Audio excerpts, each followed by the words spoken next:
Hardadı yarım, deyirlər ki indi də bir özgəyə yardı.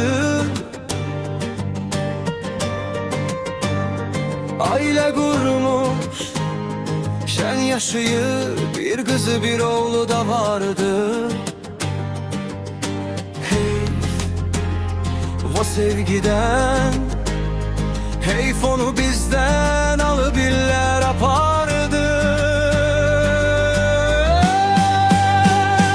Öyündü qəlbim eşqinə əsrət, döyülən ürəklər kimi.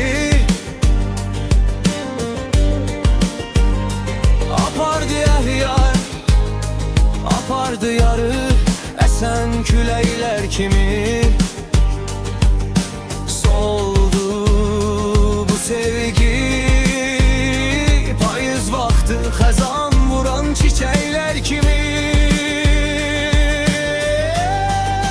Hardadı yarım, deyirlər ki indi də bir özgəyə yardı. Ailə qurmuş, şən yaşayır, bir qızı bir oğlu da vardı. Heyf o sevgiden,